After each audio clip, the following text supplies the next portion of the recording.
Galera, olha só, antes de nós começarmos as questões 3, 4 e 5, que envolvem as mesmas estruturas, tá? Algumas considerações em relação a essas estruturas. Bom, primeiro, aqui nós temos estruturas orgânicas, tá? E ele fala sobre ácidos e bases de Bronsted. Provavelmente vocês já ouviram falar sobre essa teoria. Existe a teoria ácido-base de Arrhenius, de Bronsted e de Lewis.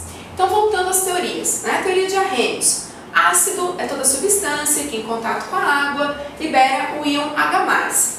E base é toda substância que, em contato com a água, libera o íon OH-.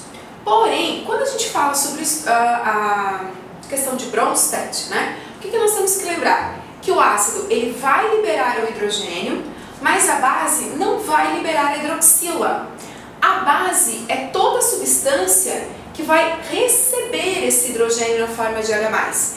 E por isso, esse composto que é denominado base de Bronsted, ele tem que possuir, né, um átomo com um par de elétrons disponível, que no caso, em todas essas estruturas que nós temos aqui no quadro, nós temos o nitrogênio, que é um elemento lá da família 5A, portanto ele tem 5 elétrons na camada de valência, e ele precisa fazer 3 ligações. Fazendo as 3 ligações, ele fica com um par de elétrons disponível para fazer uma ligação covalente dativa e assim receber o hidrogênio. Então, segundo o conceito de Bronsted, base é toda substância que contém par ou pares de elétrons disponíveis para receber aquele hidrogênio que o ácido vai liberar na forma de H+.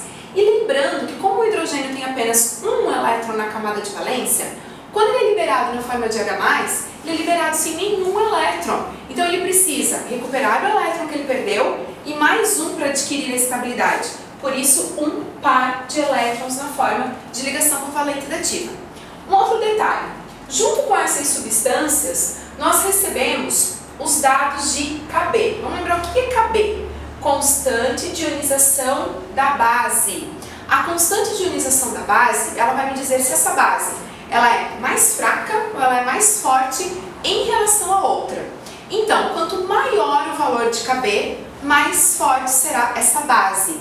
E quanto menor o valor de Kb, mais fraca será essa base, tá? Então, essas considerações são importantes para que a gente consiga fazer os próximos exercícios. Então, o próximo exercício, que seria o exercício número 2 da nossa revisão, ele diz o seguinte: assinale a alternativa que contém a ordem crescente de basicidade das aminas cíclicas citadas anteriormente. Então, o que acontece? Ele tem ordem crescente. Gente, crescente é que cresce. Ou seja, é do mais fraco para o mais forte, certo? Então, é a base mais fraca para mais forte. Eu tô rindo porque meu cinegrafista tá rindo, tá? Então, eu acabo rindo junto, beleza, gente? Então, continuando.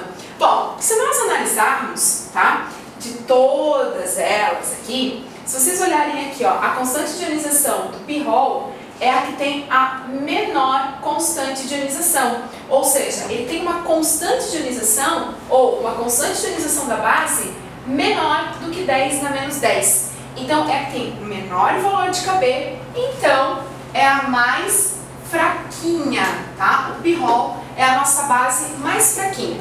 Depois do pirrol, nós temos a piridina.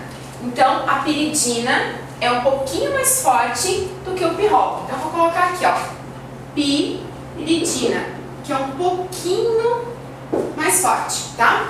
Agora, se vocês analisarem a constante de ionização da pirrolidina e da piperidina, notem que ambas têm o mesmo expoente, menos 3 e menos 3. Só que 1,3 é menor do que 1,9, certo? Embora o expoente seja o mesmo, 1,3 é menor do que 1,9. Então, a piperidina ainda é mais fraquinha do que a pirrolidina. Então, piperidina é mais fraquinha.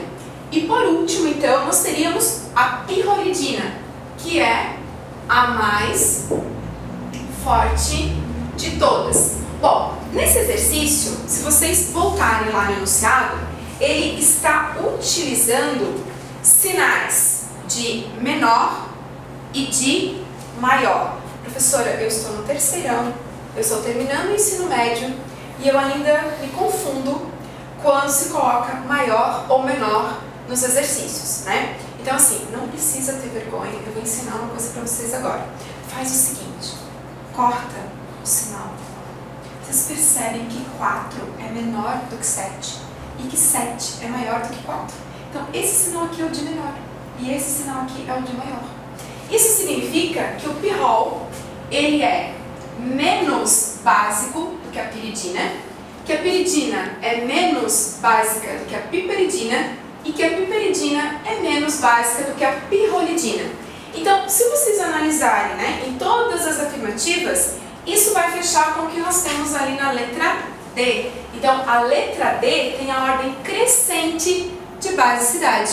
Ok, gente? Então, essa questão aqui, questãozinha baba, fácil, dada, tá? É aquela assim, não posso zerar a prova de química. Beleza, gente? Até a próxima!